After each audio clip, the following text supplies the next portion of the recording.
Je vous ai parlé quelquefois de la possibilité d'utiliser la technique du T pour connecter des lignes non déroulées, par exemple dans un bateau ou dans l'eau, et permettre ainsi de s'éloigner de la plage, de s'éloigner du bord, dans des circonstances où la plage n'est pas disponible.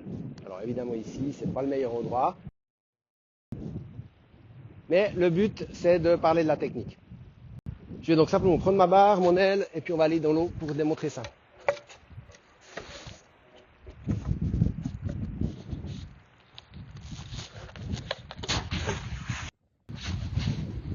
Donc ici j'ai déjà un peu d'eau, je vais commencer par connecter mes lignes.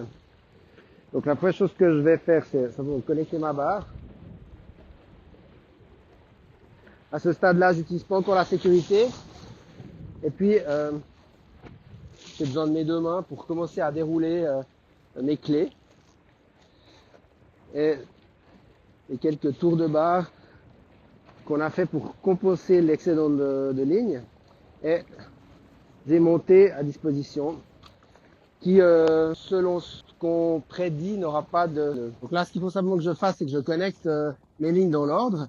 Donc j'ai mon arrière rouge ici, donc je vais aller de ce côté du kite, m'assurer que les avants ne se mélangent pas avec ce que je vais faire. Voilà. Et je vais simplement connecter mon arrière rouge. C'est fait. Ensuite, je me déplace un peu, je dois connecter mon avant rouge. Sauf que là, maintenant, dans la main, j'ai un arrière gris, un avant gris, un avant rouge. Donc je sors seulement l'avant rouge. Ici. Et je connecte l'avant rouge.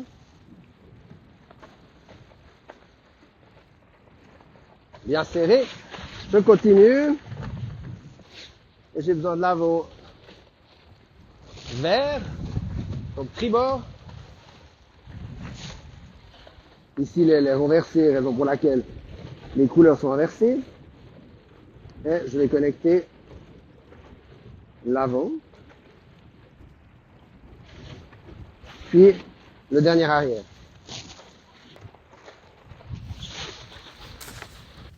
Bon, on peut utiliser cette technique, par exemple, sur la plage arrière d'un bateau ou comme ici, dans un environnement super restreint.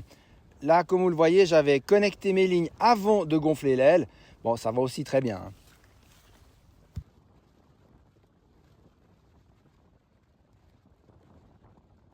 Je vous fais pas l'explicatif complet sur le self-rescue. Vous trouvez ça sur YouTube sans problème. Donc c'est ce que je vais utiliser comme technique pour le m'éloigner du bord maintenant.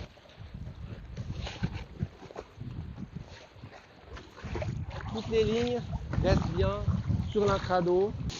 Voilà. À ce stade, si vous avez assez d'eau pour vous asseoir sur votre planche, vous vous asseyez sur votre planche, ou alors éventuellement vous mettez un califourchon, vous la prenez entre les jambes et puis vous restez comme ça assis dessus. Maintenant je vais devoir retourner mon kite. Alors, ça sert à rien de forcer contre le vent. Donc vous allez simplement amener un des côtés dans le vent et le laisser se retourner. C'est le vent qui retourne le kite, hein. C'est pas vraiment vous qui le retournez. Et puis ensuite, je vais saisir un des bridages, comme dans la technique déjà décrite. Et à ce moment-là, je vais éventuellement, si besoin, crocher ma sécu. Je le fais ici, simplement pour dérouler les premiers tours de ligne, jusqu'à la dernière clé en fait du système. Je défais cette dernière clé sans tension. Et puis ce que je m'apprête à faire, c'est donc dérouler ma barre comme ça, en laissant mon kite s'éloigner, tout en retenant le tout par l'avant qui correspond au côté, disons, au côté de la plage. Donc l'avant qui correspond au côté de la plage, c'est celui-là. Et en fait, c'est comme si je tenais mon aile de manière larguée. Puis maintenant, je vais la laisser s'éloigner simplement. Alors je la laisse s'éloigner, mais je fais très attention de surveiller qu'il n'y ait pas de boucle qui se crée. Par exemple, comme ça, simplement en retirant un peu sur les trois lignes pour obtenir une tension équivalente dans les trois brins. Et si j'ai une tension équivalente, alors j'ai pas de boucle qui se crée.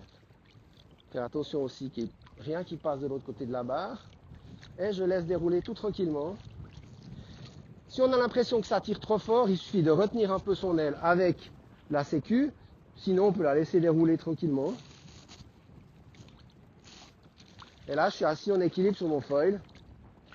Et ça se déroule tout tranquille.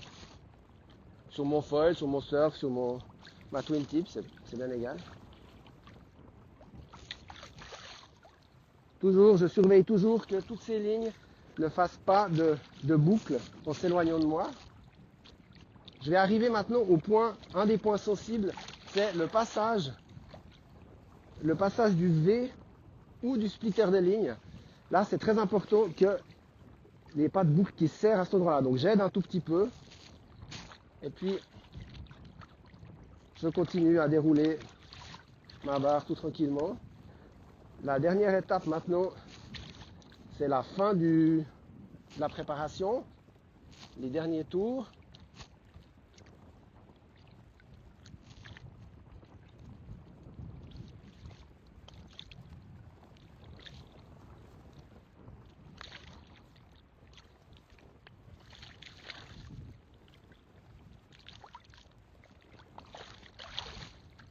Voilà, je vais roger mes cornes pour pas qu'elles fassent de zone à risque. Et maintenant, il faut que cette dernière partie ne fasse pas non plus de boucle. Hein. Donc ça, c'est un tout petit peu la période délicate, surtout quand on est en pleine eau. Je regarde bien ma barre. Il n'y a pas de ligne qui passe du mauvais côté. Là, je suis bien. Et puis, à un moment donné, on va devoir lâcher tout ça. Là, j'ai juste une ligne qui m'ennuie un petit peu. Je la reprends, voilà, c'est parfait. Maintenant, j'ai plus de risque et je peux laisser partir mon aile qui va aller se mettre en pleine fenêtre.